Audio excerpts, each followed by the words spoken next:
நம்முடைய பிதாவாகிய தேவனாலும் நம்முடைய இரட்சகராகிய இயேசு கிறிஸ்துவினாலும் உங்களுக்கு கிருபையும் சமாதானமும் உண்டாவதாக.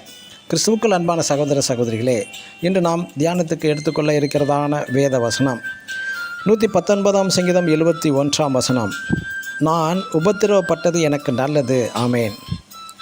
நாம் நியாயாதிபதிகள் புஸ்தகத்தை படிக்கும்போது இஸ்ரவேல் ஜனங்களின் வரலாறு எழுதப்பட்டிருக்கும்.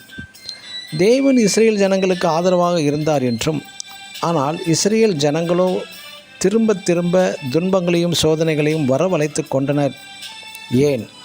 பிரச்சனைகள், துன்பங்கள், நெருக்கங்கள் வந்ததும் தேவனிடம் ஓடி வருகிறார்கள், முறையிடுகிறார்கள். இடுக்கண் துன்பங்கள் மாறின பின் அவர்கள் தேவனை மறந்து விடுகிறார்கள்.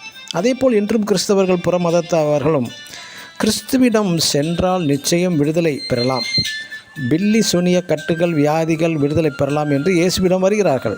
ஒரு சமாதான மன அமைதி வேண்டி இயேசுவிடம் வருகிறார்கள். எல்லாம் கிடைத்தவுடன், அமைதி கிடைத்தவுடன் கிறிஸ்துவை மறந்து மறுபடியும் தங்கள் பழைய பாவ வழிகளில் சென்று விடுகிறார்கள். பாவ வழிகளுக்கு செல்ல காரணம் யார்?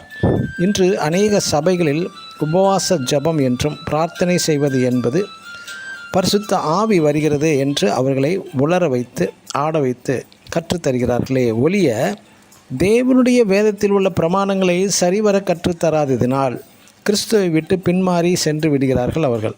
எனக்கு வந்த துன்பங்கள் வாயிலாக நான் கிறிஸ்துவை பற்றி என்ன கற்றுக்கொண்டேன்? இந்த பிரச்சனை வந்த பிறகு எதற்காக இந்த பிரச்சனை வந்தது? கஷ்டத்தின் மூலமாக கற்றுத்தரும் பாடங்களை ஏற்றுக்கொள்ள இயலாத மனநிலை உடையவனுக்கு துன்பங்கள் வந்து கொண்டேதான் இருக்கும். தேவனை சார்ந்து தேவ வார்த்தைகளுக்கு கீழ்ப்படிந்து போகாமல் முரட்டாட்டம் உடைய இருதயமுடையவர்களின் பிரச்சனைகளை எதிர்கொள்ள முடியாமல் போகிறது. வசனம் சொல்கிறது, சத்தியத்தை அறிவீர்கள், சத்தியம் மட்டுமே உங்களை விடுதலையாக்கும் என்று. சபையில் சென்று ஆடிப்பாடி துள்ளி குதித்து விட்டு உளறிவிட்டு வந்தால் எந்த விடுதலையும் வாழ்க்கையில் வரவே வராது. தாவீது இங்கே சொல்லுவது என்ன? உபத்திரவத்தின் மூலம் தேவனுடைய பிரமாணங்களை, தேவனுடைய வசனங்களை, தேவனுடைய வழிகளை நான் கற்றுக்கொண்டேன் என்று அல்லவா சொல்கிறார். ஆமேன். God bless you.